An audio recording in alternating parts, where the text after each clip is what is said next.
106.5.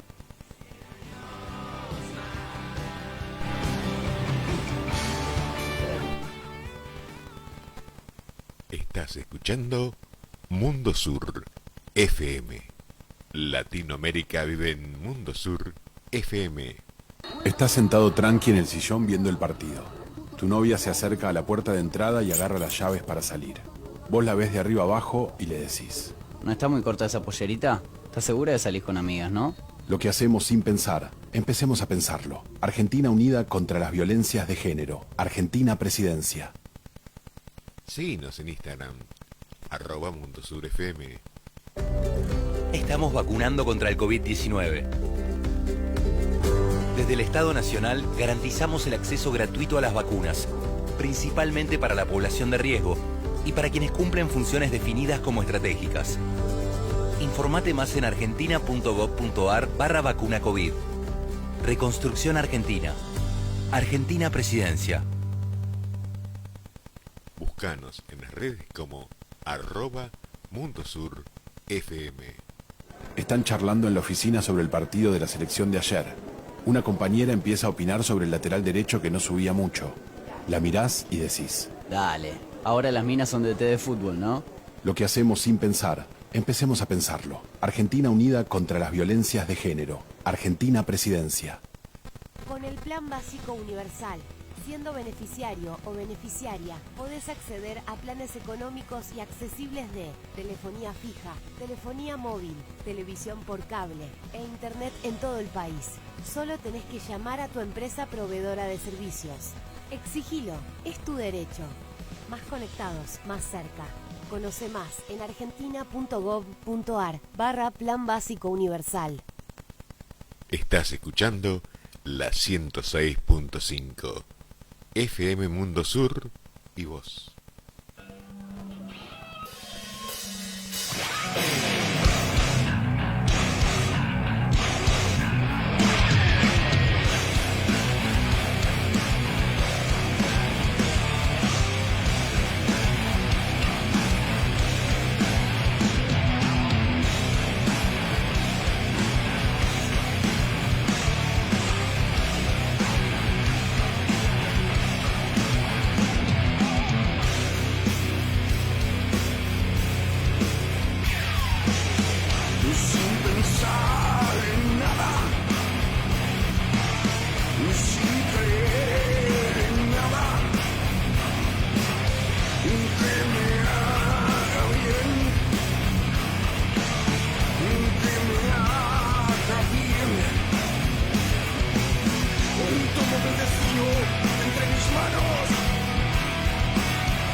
¿Cómo va, Emi? ¿Qué tal? ¿Todo bien? No tuvimos cortina, así que nos tengo que presentar. Leonardo Say. Emiliano Delio, Inmunidad de Radio, 7º programa. Acá, con los antiguos y hecho a mi medida de fondo que nos llena de inspiración. Contanos un poco, Emi, en qué nos trae esta semana, cuáles son las novedades. Mirá, las novedades son un poco reiteradas. Sí. Seguimos con el tema del acuerdo o no acuerdo con el fondo, reunión que hay, reunión que no hay. Lo cierto es que hoy Martín Guzmán dio una entrevista a la agencia France Press en el cual esbozó las distintas posibilidades que habría de acá en más. Él piensa que si no habría un acuerdo, eso empujaría al Fondo Monetario Internacional a una caída de su legitimidad, ya que ellos mismos fueron los que dieron ese préstamo tan grande, y vería afectada su legitimidad a futuro el hecho de que la Argentina, que es el principal acreedor del Fondo Monetario Internacional, cayera en default, o sea, no le pagara después de 2 años. De hecho, ese mega acuerdo que fue por la presión de Donald Trump y Mauricio Macri, presidente de Estados Unidos y de la Argentina, que exigieron al Fondo Monetario hacer un acuerdo por encima de las capacidades de pago que tenía la Argentina.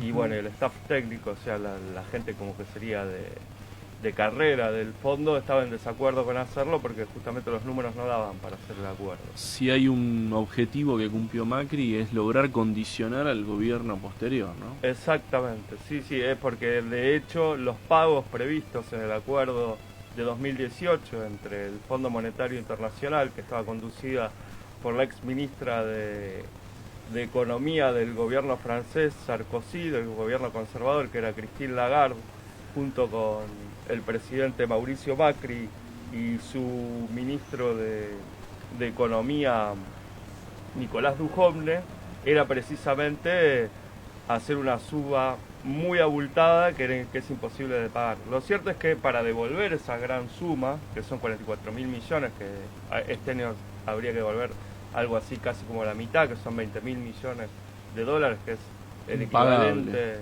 claro, es el equivalente al 5 o 6% del PBI, o la mitad de todo el presupuesto que recauda el Estado Nacional.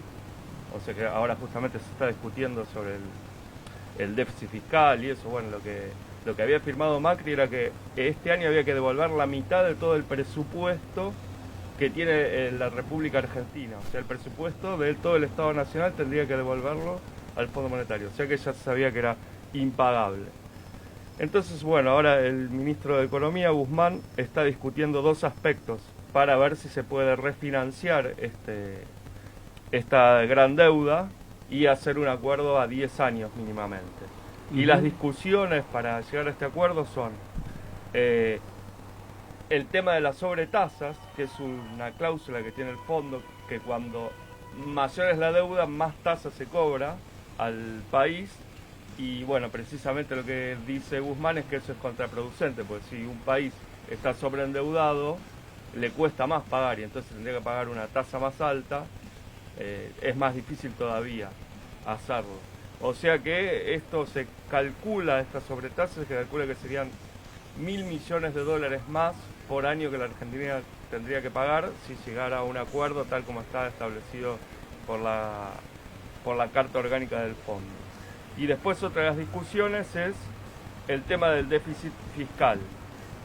Lo cierto es que la Argentina tuvo en el año de la pandemia, en 2020, un déficit fiscal muy alto, que fue alrededor de, no llegó al 10%, pero un número cercano, por lo que sabemos que fueron las asistencias del Estado a las empresas y a los empleados de esas empresas a través de lo que se conocía como ATP, y después el ingreso familiar de emergencia, que era para empleados no registrados o empleados que eran autónomos. En ese momento se llegó a un déficit fiscal que fue de aproximadamente 7%. Y el año 21 el déficit ya bajó al 3%, al déficit fiscal, o sea, lo que recauda el Estado, lo que gasta un poquito más que gasta. Lo cierto es que para bajar este déficit hay una discusión. Los que son más ortodoxos quieren un déficit fiscal cercano a cero, y precisamente ese déficit es en lo que dice que detendría la recuperación económica, porque todos esos estímulos que puede dar la economía, como puede ser el plan previaje que estimula el turismo, o las obras de infraestructura que hace el gobierno, o bueno, distintos tipos de subsidios que hay, se verían paralizados, y eso frenaría la inversión pública. Un negocio que le conviene de alguna manera a la oposición, porque si pensamos en esta utopía del déficit cero, que siempre es una utopía en la Argentina, salvo que tengas un periodo de superávit, grandes exportaciones, etcétera, son periodos excepcionales, genera obviamente una enorme cantidad de rispideces y de presiones en la coalición del gobierno, un frente electoral que termina siendo una coalición que se maneja en el gobierno también como un frente electoral, no termina nunca de definir su identidad, ¿no? Pero es un tema aparte. Pero claro, le genera unos problemas importantes, porque todo el mundo va a pedir, ¿no? Va a pedir de esa caja. El clima social está muy delicado, las posibilidades de un estallido social están siempre latentes, y con un déficit fiscal de alguna manera la bomba se le termina por implosionar por explotar al gobierno, cosa que es un negocio para la oposición. En definitiva, se está jugando también a quien le estalla en la mano. Claro, sí, en realidad lo que quiere el gobierno, la oposición precisamente, es que haya un déficit cero, que es lo que hubo, por ejemplo, en la época de Ricardo López Murphy en el año 2001, cuando se propuso hacer grandes recortes a la educación y bueno... Lo que duró, ¿no? Esa utopía. Duró muy poco tiempo. Lo cierto es que hoy el FMI no está pidiendo un déficit fiscal cero ya, en este año. Está pidiendo de acá a 2027. Y el gobierno dice el gobierno está pidiendo que llegara un déficit cero a 2027. Y el FMI pide que sea de acá a 4 años. Entonces, bueno, esa es una de las discusiones. Vamos a hablar hoy, dentro de un ratito, con la economista Mara Pedrazzoli. Vamos a continuar conversando con este tema de las estrategias del FMI, esta estrategia del pedal y de si lo pateamos, si lo seguimos pateando. ¿Algún otro tema tenemos? No, mira, en relación a esto, bueno, hubo una reunión que convocó Martín Guzmán nuevamente, a Horacio Rodríguez Larreta, y Larreta otra vez habla de un plan económico. Hoy le contestó Santoro, el cual le dijo que el plan económico de Larreta dejó recesión, inflación y una deuda impagable, y le pidió precisamente que ayuden a resolver este problema y que no jueguen a las escondidas, ¿no? Que voy, que no voy, que sí, que si no me gusta, que si están los gobernadores, si es en la Casa Rosada o es en el Congreso. Bueno, todas excusas para finalmente lo que es un papelón también de cara a la Argentina como país, más allá de que uno vive acá en esta grieta, pero digo desde el punto de vista internacional. Si uno se pone a analizar una deuda que tomó el Estado argentino hace 3 años, en 2018, y que el actual gobierno lo está tratando de pagar, o sea, lo lógico sería coordinar entre las distintas fuerzas y ver cuál es la forma más conveniente para el país de pagarlo en los términos más laxos posibles. Pero otra utopía más, pedirle responsabilidad a la oposición, digamos. Claro, sí, aparte es como que en un momento, el gobernador de Jujuy dijo que lo mínimo que podían hacer es, si ellos contrajeron la deuda, ver cómo podían resolverla, pero Larreta dijo que no, que ellos no se van a sentar porque no hay un plan o porque no es en el Congreso, que es el ámbito natural. No sé, no le gustó la Casa Rosada, no se sabe bien por qué, porque fueron todos aparte, fueron los gobernadores radicales, pero Larreta no. Es como que llegó a una posición que no sé si es por convencimiento, porque la misma dinámica que hay de la opinión pública, cómo construyen los medios de comunicación, el gran demonio kirchnerista o como le querramos decir, que hace que Larreta le reditúe más políticamente. No sentarse a negociar o a tratar de acordar algo que sea beneficioso incluso para el gobierno de él, porque si hay un acuerdo medianamente cerrado en el gobierno, si gana la oposición en 2023 le serviría a él también, ¿no? Pero acá es el juego de cuanto peor le vaya al gobierno, peor va a ser para la oposición. Me suena medio trotskista eso. No, pero lo dijeron inclusive, dijeron algunos dirigentes de la oposición. Claro, cuanto peor mejor es un poco la tesis de Patricia Bullrich, que se dice halcón, no sé por qué, está un poco excedida de peso para volar tan alto, pero lo cierto es que no sé. Se van a acusar de gordofóbico. Claro, sí, ella está ahí un poco. Ella a veces se disfraza, ¿no? No sé si de halcón, de militar se puede disfrazar, también tuvo motivos gauchescos en alguna marcha no del campo, de ciertos sectores que andaban no con los trajes típicos, sino con ciertos atuendos folclóricos pero destacados, como cinturones de carpincho, sombreros de altos cueros. Ella le gusta, ¿no? También jugar un poco como figura de halcón, a hacer un poco, utilizar los distintos atuendos que puede usar. Incluso cuando era ministra de Defensa no perdió oportunidad de vestirse de gendarme, de soldada del ejército, etcétera, exactamente. Un verano en el cual nos encontramos con deudas, con lo impago, con Sí. Cortes de luz. Bueno, justamente con eso de los cortes de luz. ¿Cuándo estatizamos? No, por ahora. Nunca. Claro, es un tema ese, porque el Estado paga 10.000 millones de dólares por año, les da a estas empresas privatizadas, que bueno, lo hablamos el programa pasado, Ujú. que hace 30 años fueron privatizadas y se decía que como eran empresas privadas venían a resolver todos los problemas. Exactamente. No, pero para, te cuento. Contame. Hoy el Ente Nacional Regulador de la Electricidad le aplicó una multa de 20 millones de pesos a Edenor, que es la prestadora del servicio eléctrico en el área metropolitana en la zona norte, por el cual hubo 2,3 millones de usuarios afectados, o sea que no tuvieron el servicio de luz, o sea que son más familias, pues 2 por 2 millones serían como 6 millones de personas, que la semana pasada cuando fue esa intensa ola de calor, muchos no tuvieron luz. Lo cierto es que 20 millones de pesos igual tampoco es mucho, ¿no? Con lo que recauda, si ya tienen 10.000 millones de dólares de subsidios, más lo que pagan los usuarios, que es poco, pero bueno, o sea, 20 millones de pesos no sería muy... Bueno, como decía, un verano que viene con cortes de luz, con pandemia, con deudas impagables. Ahora tenemos una tregua en esta ola de calor, Sí. porque veníamos con 42 grados de calor. 2 días 41. Una locura. Al final, nunca tuve tanto blues.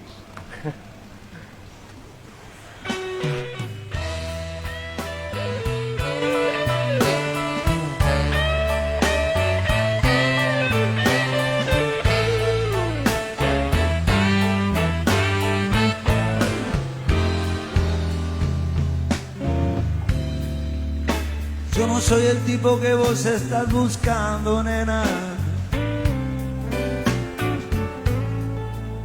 Soy demasiado fuerte para caer en tu red. Ni soy el héroe que estás imaginando, chuchi.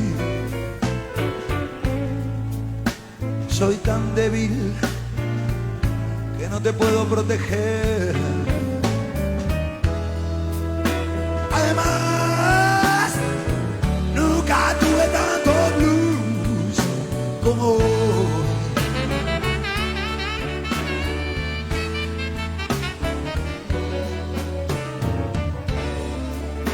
Yo no soy el tipo que vos estás buscando, nena. No tengo puertas para abrirte, ni te daré seguridad. Nuestro único nexo es el sexo, sexo.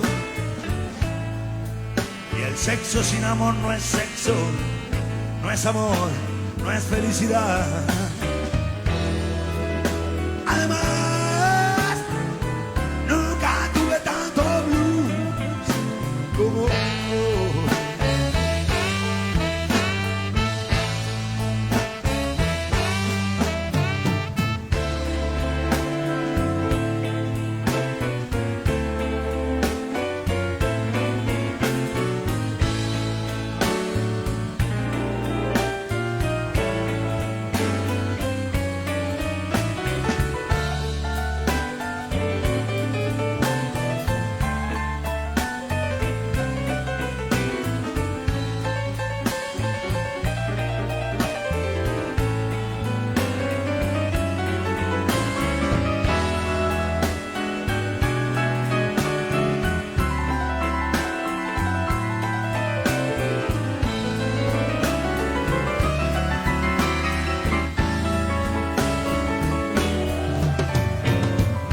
Yo no soy el tipo que vos estás buscando, el que estás necesitando, el que estás ambicionando.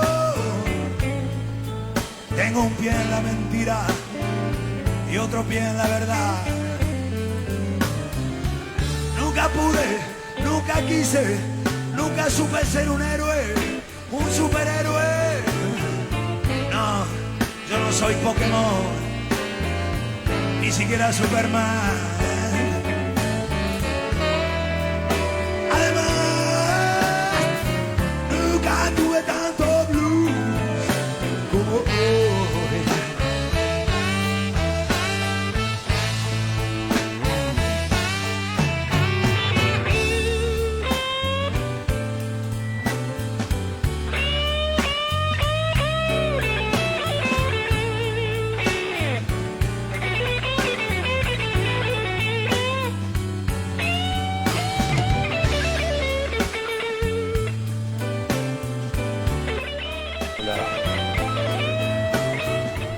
Esto que suena, que estaba sonando, Memphis la blusera.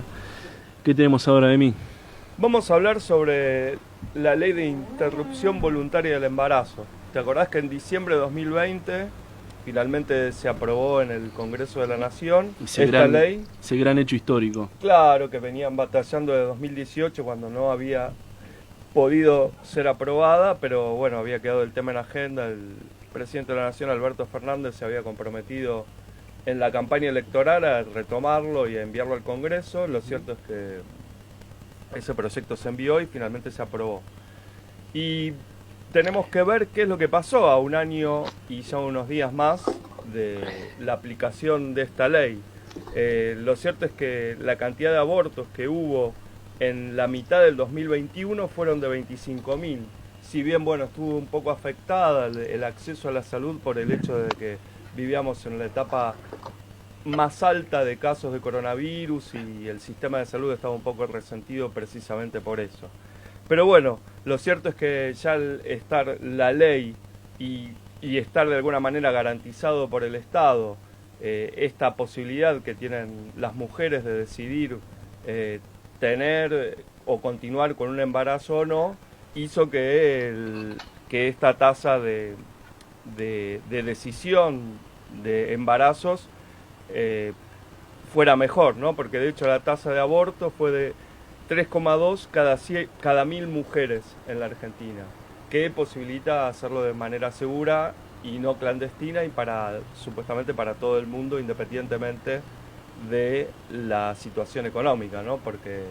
Pero tenemos una invitada, ¿no? Para sí. conversarse sobre este tema. Claro, ella nos va a contar sobre la situación que hay en las diferentes provincias sobre el aborto y el acceso a la salud, ya que es dispar en las distintas partes del país. Y cómo son las prácticas de acceso. Y tenemos para hablar sobre este tema a la investigadora y abogada de la ONG CEDES y es coordinadora del proyecto Mirar. Y su nombre es Agustina Ramón Michel. Agustina, ¿estás ahí? Sí, buenas tardes. Buenas tardes, Agustina. Bueno, queríamos saber cómo surgió este proyecto de análisis y justamente ver toda esta aplicación de la ley de interrupción voluntaria de embarazo a un año de su sanción. El proyecto Mirar tiene como misión hacerle seguimiento a la ley. Sí. Todos sabemos que una buena ley aprobada en el Congreso no significa necesariamente que se convierta en realidad en la vida cotidiana de las personas. Entonces de ahí la importancia de hacerle seguimiento, incluso poder identificar qué problemas está habiendo para pensar soluciones y en este sentido colaborar con el Estado, con quien toman la decisión, a la par de pedir rendición de cuentas, ¿no? Como los dos objetivos, pedir que se haga lo que se tiene que hacer y poder contribuir con un menú de soluciones o ideas. Entonces estuvimos monitoreando la implementación de la ley en su primer año. Y como ustedes comentaban recién, se realizaron aproximadamente 26.000 abortos legales en todo el país, aunque hay mucha diferencia en las provincias. Sí.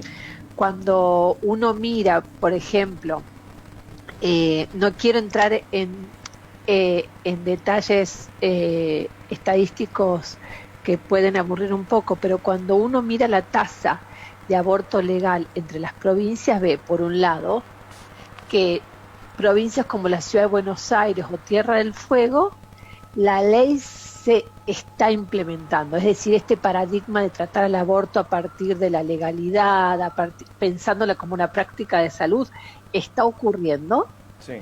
Pero todavía en lugares como Misiones, Chaco, Formosa, es bajísimo el acceso, la cantidad de abortos legales realizados en términos proporcionales a la cantidad de mujeres fértiles que viven ahí, ¿no? Son números relativos, no absolutos, entonces lo muestra de forma más patente. Es decir, ahí todavía lo que tenemos es que rige un marco de ilegalidad, de ver el aborto como algo malo, marcado por el estigma, a la que los equipos de salud todavía se tratan de huir, y donde evidentemente no hay todavía una decisión política de hacer efectiva esta ley, ¿no? Es un proceso, sí, que puede tomar su tiempo, pero estos son los datos que tenemos hoy. Y esta que limitación se está implementando en el país, pero que hay diferencias. Sí, perdón.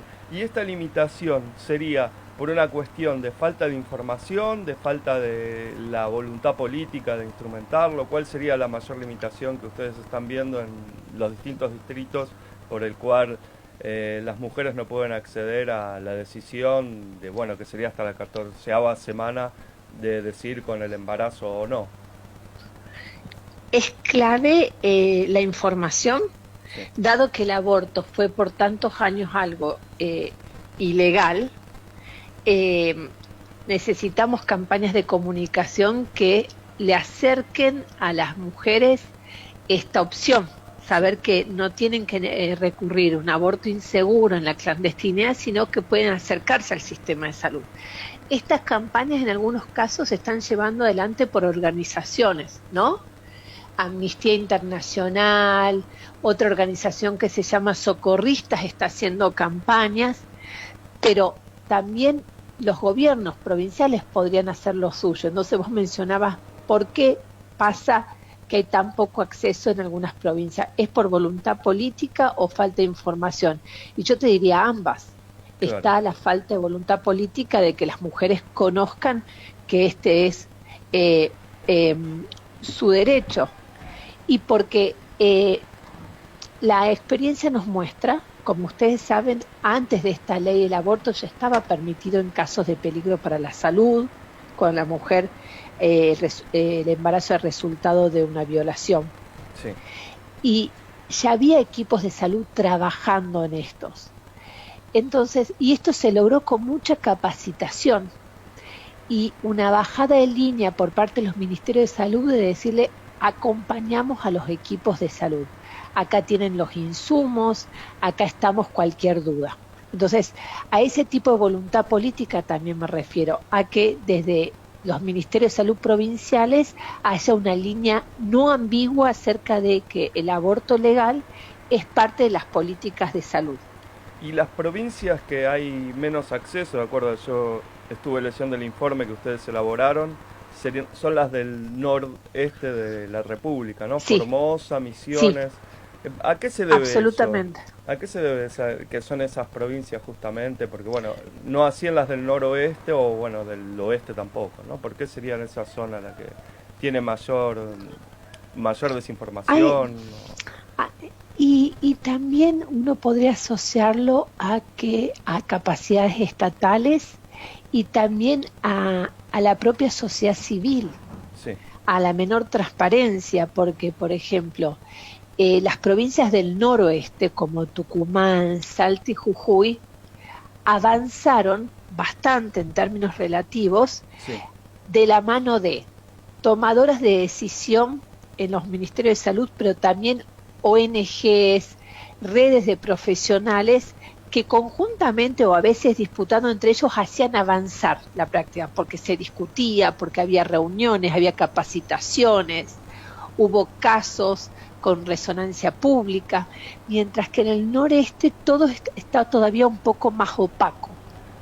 Entonces, esto dificulta aún más la conversación pública que se discuta en los ateneos, dentro de los hospitales. Y creo que por eso menciono que ahí todavía impera como el viejo paradigma, ¿no? Sí. Del silencio, el estigma. Eso no significa que no haya gente trabajando ahí, pero todavía no está extendido. Y te hago otra pregunta con respecto al embarazo adolescente, que ustedes también lo midieron, y bueno, también el embarazo de lo que serían niñas, adolescentes también. ¿Ahí también influye la política pública, la política estatal, o está más relacionado con la situación? Muchísimo. Sí. Mira, hace unos años se instaló el tema de las niñas no madres, ¿no? Sí. se sabe que la mayoría de los embarazos de niñas menores de 15 años Sí, son probablemente resultado de abuso sexual. una cifra. Eso por un lado. Y después todo lo que tiene que ver con el acceso a la información y anticonceptivos para adolescentes que tienen relaciones consentidas. Sí, Y se viene trabajando hace muchos años, incluso tanto en la gestión del kirchnerismo como en la gestión de Macri, sí, se estuvo implementando el plan ENIA, que es un plan para reducir y para abordar el embarazo no intencional en niñas adolescentes. Y eso empezó a tener efecto y hoy lo vemos en los resultados. Ha disminuido la fecundidad en niñas y adolescentes. También, por ejemplo, con la colocación de implantes, que son como una especie de DIU, pequeño DIU si se quiere, en el brazo, que por 3 años impide quedar embarazada, ¿no? sí. Y esos métodos, cuando obviamente la niña o la adolescente, sobre todo adolescentes, así lo deciden, ¿no? Porque Claro. en el caso de las niñas no se resuelve así, sino la idea es tratar y evitar el abuso sexual. Lógico. Y te hago una consulta. ¿Este informe se puede consultar por internet? La gente interesada, porque yo sé que tienen grupos en el cual la gente se puede acercar y colaborar de distinta manera para esto, lo que seríamos la información pública o el acceso a la información por parte de las chicas que quieren informarse y ver cómo va a ser. ¿La gente se puede acercar de alguna manera a la ONG o al proyecto que ustedes están conduciendo? Sí, es proyectomirar.org. Sí, El proyecto lo llevamos a cabo desde el CEDES. El CEDES es una organización dedicada a la investigación que hace 30 años trabaja en aborto y en salud reproductiva. sí. Y desde el CEDES impulsamos el proyecto Mirar, pero que tiene su propio sitio web. Ahí pueden entrar, proyectomirar.org. Y ustedes están en todo el país, ¿no? Tengo entendido, o en muchas de las provincias, no sé si es... Sí, nosotros tenemos base en Buenos Aires, pero trabajamos con actores de distintas provincias. Perfecto. Bueno, muchas gracias Agustina Ramón Mitchell por estos minutos que nos has brindado, nos has dado la información sobre la aplicación de la ley de la interrupción voluntaria del embarazo y la evolución que estuvo teniendo en este 2021, que fue el primer año de vigencia. Así que bueno, veremos ahora en 2022 cómo sigue, que ya ha bajado los casos de pandemia o los casos de internación, no los casos, precisamente los casos de internación que hacen que el sistema de salud esté un poco más descomprimido y pueda atender también a esta demanda.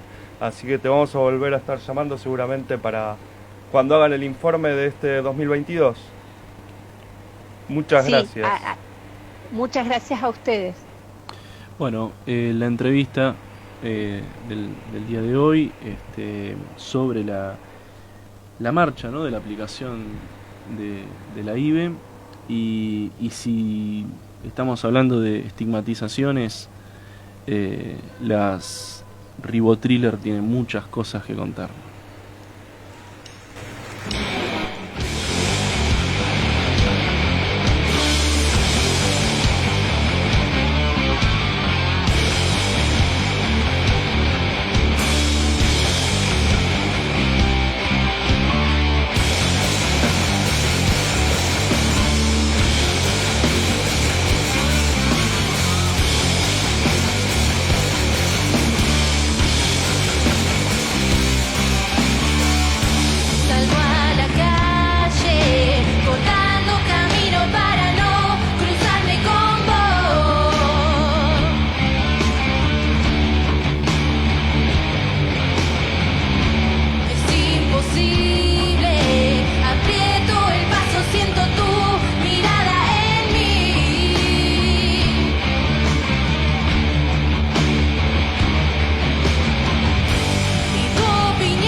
mujer no quieres hijos y las mujeres solo estamos hechas para procrear.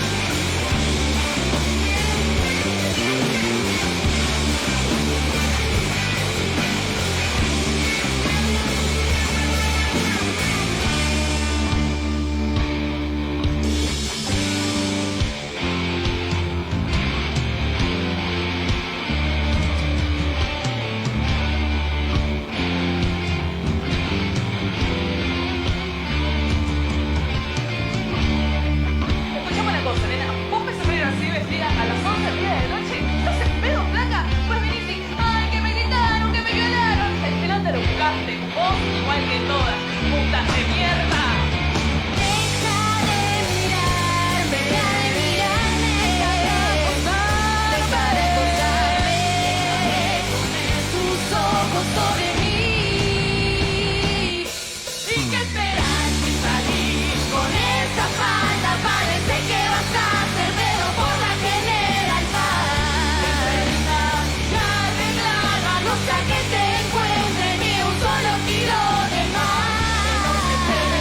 Tu marido o la sociedad que quieres estudiar o trabajar. No quieres hijos y las mujeres solo estamos hechas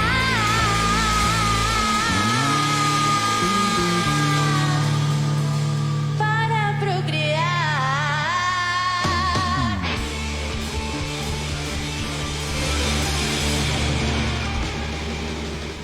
Esto era Ribotriller, las putas. Suenan de puta madre, me dice Lennon, así que si no la conocen, búsquenla en Spotify, búsquenla en YouTube, Ribotriller, una gran banda. Bueno, ahora vamos a charlar con la economista Mara Pedrasoli. Es una investigadora del Centro Cultural de la Cooperación, es magíster en economía y escribe unas newsletters muy interesantes en el sitio web Nuclear. ¿Está por ahí, Mara? Hola, sí, ¿qué tal? Buen día. Buen día. Buen día, un gusto tenerte. Bueno, Mara, estamos acá en la introducción conversando un poco sobre la agenda económica, los temas económicos, que son como, en algunos de ellos son como el eterno retorno, siempre estamos volviendo sobre ellos. Pero bueno, hay que ocuparse. Y en ese sentido te quiero preguntar un poco por el tema de la inflación y lo que el gobierno está haciendo o no está haciendo, lo que falta hacer para combatir la inflación o tratar de encauzarla. Sí, no hay una idea de un plan antiinflacionario así como un programa a seguir, ningún anuncio por el estilo. Creo que con estos niveles tan altos de inflación, de alguna manera el gobierno también duda de presentar algo como, ¿no?, con semejante como objetivo, porque es verdad que va a demorar un tiempo poder colocar la inflación en algunos niveles más razonables. Más bien, además, lo que uno escucha son como medidas que, por el contrario, van a tender a acelerar un poco la suba de precios, que básicamente es una devaluación del tipo de cambio oficial un poco más acorde, más nivelada con lo que se mueven los precios. Y otro tema que está en carpeta es la segmentación de tarifas, el aumento de la tarifa de los servicios públicos de gas y de electricidad, que ambos factores sirvieron para retener un poco la suba de precios el año pasado, y en el marco de la negociación con el fondo eso se está evaluando flexibilizarlo un toque, ¿no? Y esto va a tener consecuencias inflacionarias muy marcadas, ya lo tuvo en el pasado y es esperable que eso ocurra. O sea, vamos a... Por otro lado, sí. No, decime. perdóname. No, que vamos a convivir con una inflación muy alta por unos cuantos años, ¿no? Y sí, o sea, es algo que hoy por hoy tiene un efecto inercial muy marcado la infla, ¿viste? Como hay pocos efectos puntuales. Yo justo te iba a mencionar que también tuvimos el año pasado efectos de suba del precio de la carne y aumentos estacionales en el rubro textil, por ejemplo, o ahora en lo que es turismo, que son como casos como puntuales y ahí se puede atacar con política pública, qué sé yo, son subas estacionales. Uh-huh. Pero lo que uno ve con niveles de inflación del 50, se habla de un 60 para el año que viene, es que ya hay una dinámica medio que camina por sí sola. Claro. Y desarmar eso es algo que claramente va a tomar mucho tiempo. O sea, no hay una receta mágica con el tema de la inflación, no lo hay ni acá ni en el mundo. Es como ahora se está hablando de una inflación internacional, ¿viste? Hay otros países que también están en picos de inflación de 10 años, de 30 años atrás. Y lo que uno lee permanentemente es debates en torno a qué hacer con la inflación. Nunca una medida ha sido realmente promisoria, digo, siempre se vuelve como a discutir toda la receta, porque eso es lo que tiene la inflación, es un fenómeno que es difícil de atacar, como el cáncer, ¿viste? Como es difícil, lo tiene que atacar por múltiples lados. Una vez que se dispersó, está en toda la economía, es muy difícil sacarlo. Y no faltan las recetas que para combatir el mal matan al cuerpo, ¿no? Claro, eso también, viste, me venía a la cabeza, como que hay quienes presentan algunos atajos ortodoxos que tienen que ver con dejar de emitir, por ejemplo, que fue la recomendación del fondo al programa de Mauricio Macri en los últimos años, y eso que asiduamente se vende en los medios como es lo que hay que hacer, ¿viste? Todo el mundo parece que la tiene reatada. Cuando se aplicó nos llevó una inflación del 53% en un año. Totalmente. Entonces, digo, no es que no hay una medida concreta, no la tiene ni la heterodoxia ni la ortodoxia. Ese es el primer punto de partida, me parece. Mara, te pregunto, ¿todo acuerdo con el FMI es un mal acuerdo? ¿Hay un plan B o la única estrategia es el pedal? ¿Qué sería el pedal? Postergar, pedalear. Postergar hasta... Procrastinar, tirar para adelante, que se ocupe otro. Muy el modo... Puede ser que algo de eso esté ocurriendo. Yo creo que... O sea, realmente esto como viste cuando tenés este tema de tenés que escribir una tesis y decís lo hago el mes que viene. Claro. No, lo hago el mes que viene. Bueno, yo creo que Guzmán es una especie de tesista que no termina de definir el marco teórico, viste, que todo el tiempo está pateando y dice, no, pero bueno, voy a mirar un poco de Doctor House, viste, y después se tiene que poner y dice, no, ahora voy a mirar, no sé, Dexter, no sé, y viste, Mira, cada vez que tiene que mirar... Así, me encanta que tiraste unas series muy 90s, muy nuestra generación.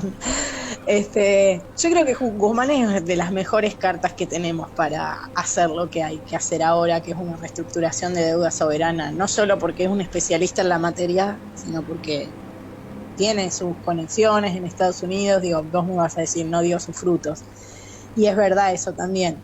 La cuestión chica de la negociación nos excede a muchos. Realmente se está guardando todo bajo secreto. Uh-huh.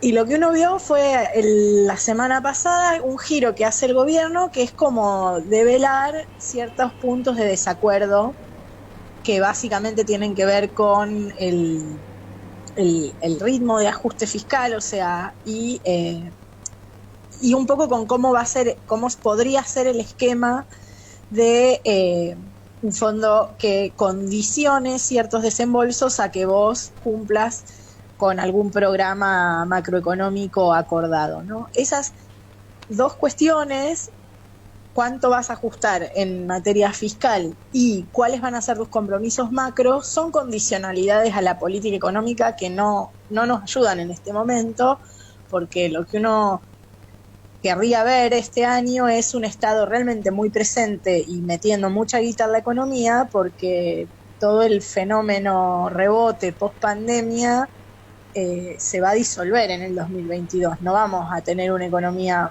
muy pujante, ni acá ni en muchos países del mundo. Es como que vuelve un poco la meseta económica. Eso me Entonces, sí. no, Sí. digo, eso en cuanto a ver, no es el fondo de los 90, del 2001, pidiendo privatización de las jubilaciones, reformas laborales. No hay ese tipo de condicionalidades, pero hay otras, siempre hay. Y en ese sentido sí, es algo que, bueno, que lo vamos a tener que pagar. Eso es básicamente lo que nos va a pasar, digo, en formato dinero o en formato políticas económicas que no se van a poder aplicar, vamos a estar pagándole a la ortodoxia económica en los términos que básicamente ellos son los que los entablan, ¿no es cierto? O sea, vos decís que este año vamos a tener un año donde se va a empezar a minorar la llamada recuperación económica, y en este marco de análisis que estás planteando, en este escenario, estuve viendo algunas imágenes que tienen que ver con problemas de oferta, con desabastecimiento en Estados Unidos, y recuerdo que Claro. Durante un tiempo bastante prolongado el año pasado se estuvo agitando mucho ese fantasma de que iban a faltar productos, de que iba a haber desabastecimiento.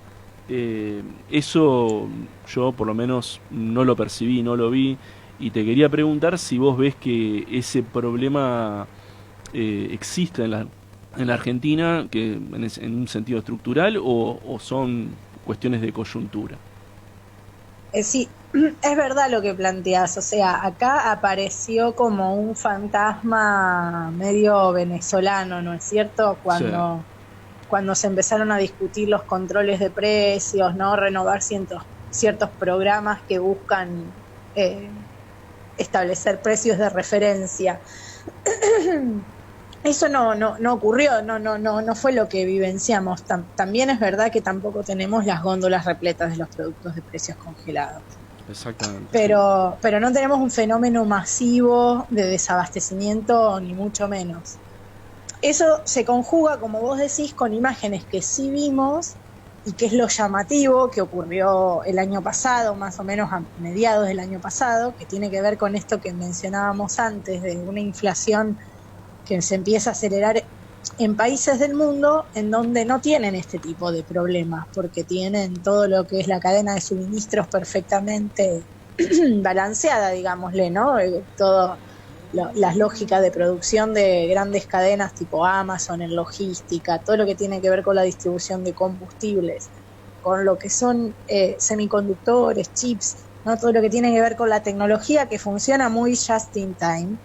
Y todo eso se vio suspendido por efecto de la pandemia, y es algo, digo, que es como un fenómeno realmente llamativo, porque dejó de ser algo coyuntural y empezó a verse como un problema grave de difícil solución, o de soluciones que no van a llegar en el corto plazo, en países donde, ya te digo, o sea, donde estos problemas son, digo, países potencias del primer mundo, en donde el sistema productivo, el sector privado funciona como un relojito, en el Reino Unido, en Estados Unidos, en China. Entonces, bueno, ahí ya es un fenómeno global que uno lo ve, que hay ciertas reservas de cuánto eso afecta a Argentina. Pero sí se está viendo como un problema realmente, una secuela que dejó la pandemia de cierta desabastecimiento, demoras en la entrega y por ende aumentos en los precios, que bueno, que ahí está abierta la discusión de vueltas, desemboca en una pregunta sobre cómo controlamos la inflación, y no hay una respuesta que sea uniforme a nivel mundial tampoco. Bueno, Mara, te quiero agradecer por tu participación. Ella fue Mara Pedrasoli. Si la querés leer y suscribirte a su extraordinario newsletter, busca Nuclear en la web. Y bueno, nos estuvo hablando de estos problemas que continuamente, una y otra vez, siguen volviendo. y que nos ponen a los argentinos una y otra vez al borde del filo. Gracias a ustedes. Gracias.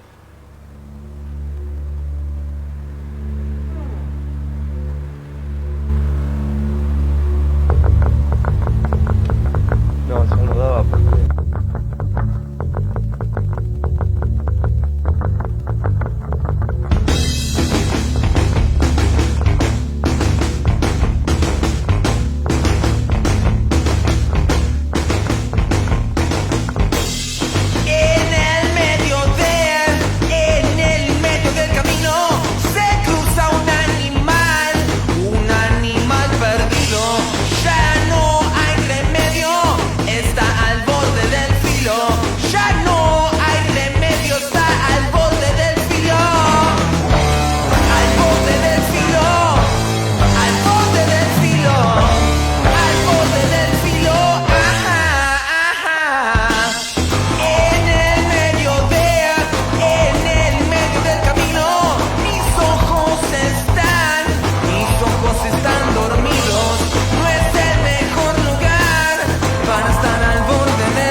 ¿Quién es tu pastor?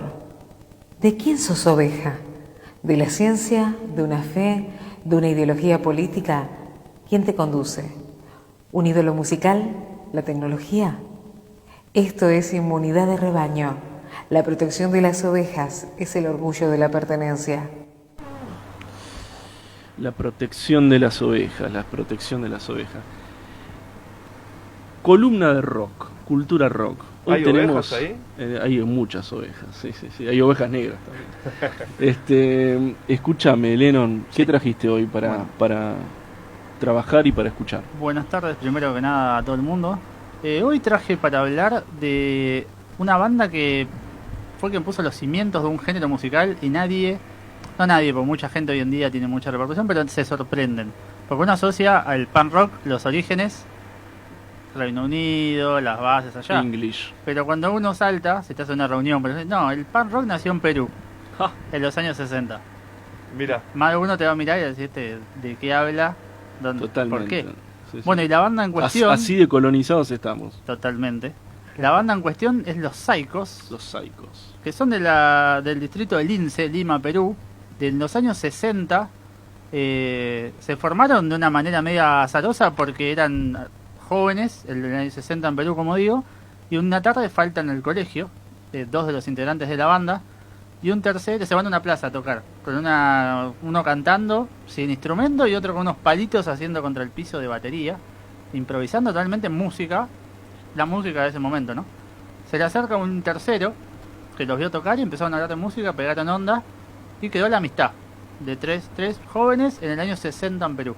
Estos tres jóvenes eran César Papi Castrillón, Francisco Pancho Guevara y Erwin, que son los integrantes de Los Saicos. Se conocen en los 60 en esta plaza, como digo, y hablando de música, pegan amistad. Se forma un vínculo en el año 62, cada uno sigue su estudio, se separan un poco. Erwin se va a Brasil en un viaje de estudio, a dedicarse a la economía, a estudiar un poco sobre economía, sobre manejo de empresas, y vuelve en el 64 a Perú con una guitarra eléctrica con la idea de, bueno, yo voy a hacer una banda de rock. Estamos hablando del año 64, en Perú. Reúne a estos amigos y era la verdad todo muy precario. Y podemos decir que esta banda es la que forma el punk en cuanto a la manera de cantar, en cuanto a la manera de decir las cosas. Y el punk desde un lado de actitud, porque quizás las letras no tienen lo que también tiene el punk, que es el tema del contexto social, lo político, pero hay mucho de romper con lo que había, de tirar abajo cosas, y también mucho humor. De hecho, en el tono también de la voz hay mucho humor, que es algo que el punk tiene y también está muy denostado, porque se piensa que el punk también es todo, vamos a romper todo, y hay mucho humor en el punk. Y mucha cultura pop, ¿no? Si pensamos Totalmente. en los Ramones, ¿no? O sea, sí, es una banda que conoce. Pero es muy interesante esto que decís, o sea, ya había ahí algunas semillas que después van a germinar alocadamente en contra de Margaret Thatcher, pero sigue contándome. Previo a los Pistols, a los Clash, a los Ramones, todo. Y bueno, en el año 64, como dije, Erwin vuelve de Brasil, forma los amigos, se juntan con sus amigos, perdón, y forman los Psychos. Que de hecho también los Psychos no está escrito como uno se imagina la palabra Psycho, porque tenemos todo este mensaje anglosajón escrito con la P que empieza en inglés, sino los Psychos como suena, S-A-I-C-O-S, los Psychos. Okay. Y de hecho también lo que se plantearon en su momento se presentaron como Psychos, porque decían que el término lo usaban las bandas de moda y ellos no querían ser una banda de moda. Okay. Donde cuando todas las bandas en el centro imitaban a los Beatles, ellos salieron y empezaron a escribir canciones en castellano, de rock en castellano. Fueron la primera banda en grabarse sus propios temas y también de las primeras en escribir en castellano y cantar. Tenían solamente 2 temas en inglés, pero no los cantaron más después. Entonces ya mostraban esta actitud de correrse el margen y plantear las cosas desde otro lado.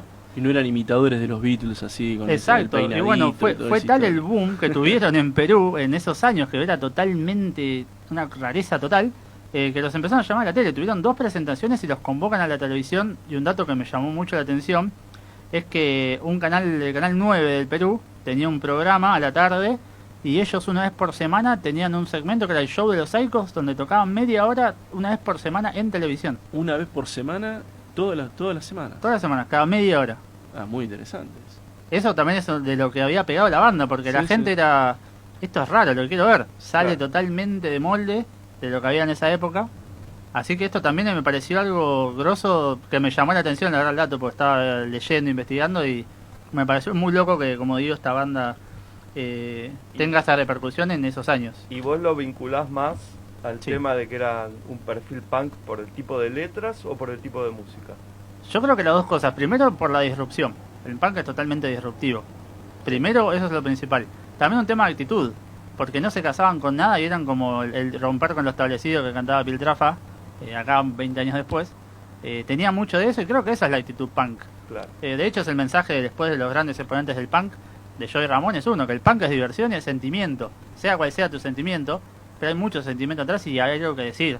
No es cuestión nomás de cómo se vincula también al rock de sexo, drogas, alcohol y todo. Claro. Hay un mensaje atrás del verdadero punk que después obviamente se abre como todo y hay un montón de exponentes distintos. ¿Tenemos algo para escuchar de los Psychos? Sí, para escuchar de los Psychos traje un tema que se grabó en 1965, que obviamente tuvo repercusión después, porque lo último que cuento como también detalle, primero los invito a ver, documental que se llama Psychos Manía, lo pueden encontrar en YouTube, que cuenta la historia de esta banda y la verdad está muy bueno para ponerse a chusmear, porque cuentan la historia y es muy loco, como digo, en ese contexto, en los 60, una banda de Perú que inventa el punk. ¿Y el documental es de aquella época o fue Está hecho en el año 2011, se filmó. Lo que voy a decir que tiene mucha info, hay entrevistas a ellos, salen obviamente hablando, cuentan un montón de historias. También cuentan una historia, que eso es lo último para cerrar, antes de presentar el tema, que en el año 99-2000, un peruano que vivía en España tenía un amigo que tenía una radio. Y le dice, toma, poné los Psychos. El tipo en España pone los Psychos, lo tira al aire y empieza gente a preguntar, che, ¿qué es eso? ¿Qué es? A un punto donde terminaban editando un sello español un disco de los Psychos en el año 2000. Y ellos tienen el reconocimiento 40 años después. Porque en el momento tuvieron ese boom en Perú en los 60 y quedó ahí. Dejaron la banda por el tema de que se estaban volviendo medios estrellas y dejaron de tocar directamente. Nunca se separaron, sino que dejaron de tocar. No tocaron nunca más, cada uno hizo su laburo, uno es obrero, otro es empresario. Y después 40 años después, en España, gracias a un loco que los hizo escuchar en la radio, que los puso, empezaron a tener repercusión y ahí les empezaron a dar el crédito de la banda que inventó el punk y salieron en documentales internacionales, tienen reconocimiento de un montón de bandas. Así que eso también es muy curioso, como 40 años después. Que para que los latinoamericanos nos demos cuenta de nuestro propio valor, no estamos esperando el reconocimiento de Europa, ¿no? Le ha pasado a cuántos artistas, ¿no? Hasta el Papa le pasó. Totalmente. Así que bueno, esos son los datos de los Psychos. Como dije, vuelvo a recordar el documental Psychos Manía. Y bueno, vamos a escuchar algo pensando y entrando en noción de que esto es 1964, desde Lince, Perú. La canción que vamos a escuchar se llama Demolición. Ya el nombre también es disruptivo totalmente y tiene que ver mucho con el punk, como hablábamos. La letra es bastante salvaje, está cantado de una manera muy así, no me sale la palabra. Cruda, exactamente. Y bueno, no tiene capaz tanta letra política, pero sí es totalmente anarquista en cuanto a contenido. Así que bueno, nos vamos, si les parece, hasta la semana que viene, escuchando Los Psychos Demolición. Genial.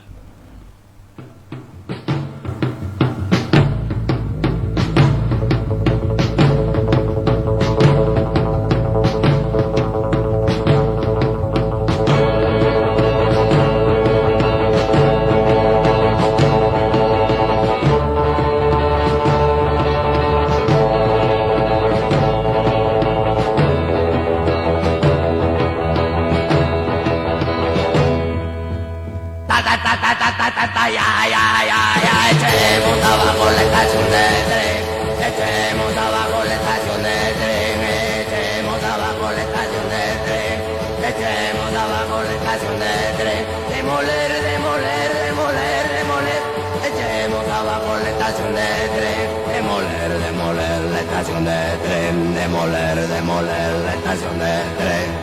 Ta ta ta ta ta ta